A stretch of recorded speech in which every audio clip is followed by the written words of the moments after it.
It's 20 to 4 a.m. So I'm about to leave this place on my way to Wien. Very looking forward to this trip. Too epic to be true, but here I am with you. The spark between us wrote the plot for us. Too epic to be true.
Let me explain why I would never do that. It just doesn't make any sense for me.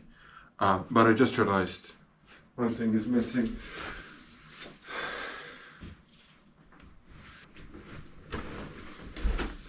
And I just realized I already made a mistake. I said it just make no sense for me. But it's not for me, it just makes no sense for a person who actually cares about Europe. In the past days, I've seen comments and videos of people saying boycott Eurovision. I look at so many videos of why you should boycott Eurovision. Then I look at the comments boycott Eurovision of any video preparing for Eurovision. It said everywhere just boycott Eurovision. And I am tired of that. It breaks my heart when I see messages boycott Eurovision. Oh, we're boycotting, obviously we're not watching. I feel like this is just a dumb move. It's just another move for Israel to do whatever Israel wants to do. I don't think we have a problem with Israel being part of it. Sure, is not European, but what is European? I don't think anybody can give us a perfect definition of what is European. So if we want Australia in because Australia is strongly connected to Europe, because Australia... actually, let me see. Why is Australia in Eurovision? Apparently because the contest is really popular there. And there was good business case for it. Especially for Australia's multicultural broadcaster. So we're going back to Australia, watching Eurovision because most of them, I guess, feel European. And it makes sense because lots of actual Australians have heritage roots. I have Australian friends who are actually originally from, I'm thinking of Lee, and her family is from Greece. I'm thinking of Lucas and his family is from Switzerland. I'm thinking of, who else am I thinking of? I'm thinking of Mimi and her family is from the Netherlands. Even if we think about New Zealand, I'm thinking of, and her family is also from the, well, her mother is from the Netherlands. Julia, wow, Julia. How could I forget your name? Julia. It just didn't pass through my mind. But yeah, so okay, it makes sense. And it makes sense if you think about it also for Israel. Because when we know what happened after the Holocaust, and we know people from Israel have an European heritage in a way. They were Czech, they were Polish, they were Hungarians, they were Germans, and they just moved to Israel. and it makes sense because it was their promised land. I don't want to go into that. I'm not pro-Israel. I'm actually anti-Zionist.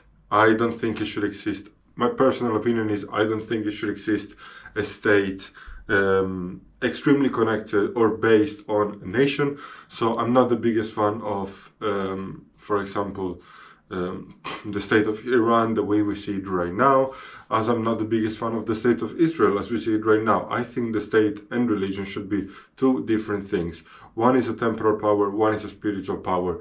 And I know it's a very medieval perspective, but this is how I think. If you want to change my mind, please do. But this is how I think. I think the state should be independent from the. We've seen what happened through history when the temporary power and the spiritual power go together. It didn't quite go well. So this is my perspective. It is a bit of a forced thing. Israel should not be in there. We can see it as, but then Australia should not be in there. And that is one view. If we think it on the other way, I don't think the biggest problem is that Israel should not be in there. It's that we should not let the Israeli government have such a big power on influencing. We've seen loads and loads of articles. I think the biggest case was a report from Times, I think it was the New York Times, saying how the Israeli government had a very strong propaganda role, and how 1/3, for example, of the Spanish votes to Eurovision actually went for Israel. And by building this propaganda, this way of doing it, it's you're not voting for Israel, you're voting for the Israel participant, but then you're not voting for the song. So you're making it political again. Once that Eurovision, has already mentioned many times, Eurovision is not political. That is the biggest bullshit of all time, because nothing can be non-political. Political is literally, politicos is the thing about the citizen. So if you're a citizen, everything around you is political, and that's how it should be. If you identify as a citizen, then you should care about politics, because it's everything that is for you and around you. So it does make sense that Eurovision is political, as it does make sense. But it doesn't make sense. But it doesn't make sense that Eurovision gets this much manipulated. It doesn't make sense for me, and it should not be allowed for the state of Israel to spread such a big propaganda to the point where 1/3 of the Spanish votes actually go to an Israel song. It's fine if they go to other countries, but not such a massive thing just to one state. It doesn't make sense, especially, and this is where the point, when it comes down to the point, why it doesn't make sense to boycott Israel. The number one reason, because for me, it doesn't make sense to boycott Eurovision if you actually don't want Israel in it, is going back to the word boycott, okay? So the English word boycott is an eponym derived from Captain Charles Cunningham Boycott, an English land agent living in the County Mayo in Ireland. So we're talking about the 1880s, okay? So during the Irish Land War of 1880, tenant farmers were protesting exorbitant rents and seeking fairer conditions. When Captain Boycott attempted to evict protesting tenants, the Irish Land League, led by Charles Stewart Parnell, organized a community-wide campaign of total social and economic isolation against him. So they abandoned the fields, the shoekeepers refused to sell him food, and the postman refused to deliver his mail. So they were just avoiding, okay? Boycotting is avoiding any contact to that. And to me, it makes sense boycotting if you don't like a service, okay? Say you don't like Amazon. It makes sense to boycott. And I would love to do it. But here I am, once again. Feeling lost, but now and then. It's boycott for the majority of the time, and I only use it when it actually makes sense, and not for buying buying food, or not for buying anything that I need to buy. But I only buy it when there is an extreme necessity of it. And the extreme necessity for me was for buying books. Was for buying Subculture by Sarah Thornton, Music, Media and Subcultural Capital. This is actually based on a theory from Bordeaux. And this other book by Erving Goffman, The Presentation of Self in Everyday Life. This is going to add to my book collection, which is growing massively, but whatever. So it does make sense for me to boycott Amazon, because it is a service that we don't fully need. We have lots of alternatives. But it doesn't make sense to boycott Eurovision, because I am European and I'm so fucking proud of being European. I think you can tell by the amount of flags. I have 2 flags here. I have 1 European flag right there. I have the country of the Netherlands. I have the flag of Utrecht. I am very, very proud of you being European. And my friend Lara, she also said, I will never boycott Eurovision because I'm proud of it. I'm happy and I love this contest. And most of the people around me are exactly like this. There is no sense in boycotting Eurovision if you want a Eurovision without Israel. Because if you don't attend it, or if you don't watch it, then you're giving more possibility for Israel to win through its votes. If you don't watch it, most likely you're not gonna vote for a country. If you don't vote for a country, you're not giving points to a country A, which means Israel, by sending massive votes to the singer of its own country, it's easier for Israel to win, because there are so many people boycotting it. This is the problem of Eurovision that we have right now, because there are so many people boycotting it, think it is a good choice to boycott Eurovision. It is easier for Israel to have this massive amount of votes just for its own country and win. Why did Bulgaria win? Because luckily people still have taste. But why was Israel so close to it? Because so many people, including the country of Spain. Well, that's the problem, okay? Last year we had this case of 1/3 of the Spanish votes that just went to Israel. So it's really fair that the Spanish Broadcasting Union decided not to take part of it. So with Spain out, then we have the Netherlands out, we have Ireland out, we have Slovenia and Iceland also out. It's 5 countries. It is 5 countries. Okay, so all these possible votes that could go to another country, not letting Israel win, completely away. So imagine Israel still doing this massive propaganda, okay? And then the people of Europe being surprised by Israel. Why Israel wins? Israel wins because not enough people are voting. I don't know how to put it in other words. Boycotting doesn't make sense because you are letting Israel do its game. If you don't boycott it, if you watch it, and if you pay those fucking €2, which is really not the biggest deal of the problem because it's a pack of biscuits, it's less than a bag of chips. If you let that vote, you're giving points to another country, to a country that you really like, and then you're lowering the possibilities for Israel to win. Does it make sense? I know it's not the easiest thing in the world to understand, but I'm genuinely saying, let's take our vote back. Let's take our points back. It doesn't, I don't know how can people be so brave and saying, why are you not boycotting it? Because I care about Eurovision, okay? Because I fucking care about Eurovision, because I love this concept. Because I always watched it since I have memory, and I always love to see how different countries portrays themselves in this wonderful union, especially as a queer person. Eurovision is the 1 year queer music event.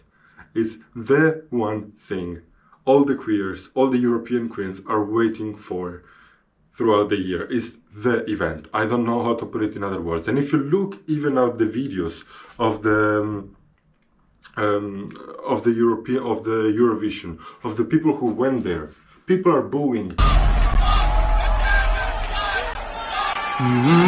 People paid hundreds of euros not only to buy the ticket to be in there, but to fly to the country which is hosting it, pay the flight, pay the accommodation, all the food and whatever they need, other than the ticket, the hundreds of euros of ticket, to be there and booing when the Eurovision is there. This is why boycott Eurovision should not exist. Because people are doing such a big job, they're taking it so much with care, to spend all these hundreds of euros, if not thousands of euros, to be there and letting their country win. The country that they feel a connection to. For example, this year I was very much rooting for, well, I have it here. I have my 12 points right here. And the biggest one for me was Moldova. I think it was only in 2020, when did the Ukraine attack happen? Yeah, it was 2022. In 2022, I was in love with the Moldova song.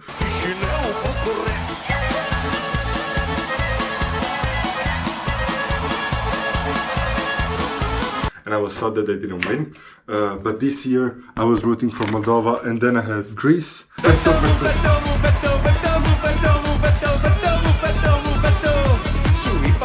It was such a cool song. And then I had Germany and then Bulgaria, and I'm happy that Bulgaria won as well. And I'm sad that Germany didn't win. So yeah, this is the reason why you should not boycott Eurovision, because it doesn't make sense, because you're letting Israel do its job. What can we do about it? Participate in fucking Eurovision and pay those €2 to let the country that you like win. There are some other things going on. For example, right now we have this article from BBC, Eurovision boss. We're watching the voting very carefully. Please, someone tell me, how can boycott Eurovision make sense in your brain? Because I don't see the point of it. If you hate this much Israel to be part of Eurovision, why would you boycott it and not take an actual position into it? The only thing that makes sense in my brain is what Antonio Gramsci on cultural hegemony used to call the war of position. So if you don't want that hegemony to take place, what you have to do is to take your position and continue that war. It might be very long, very silent, but you stayed there. You take a position, you do something active, you participate with it, and you make it happen.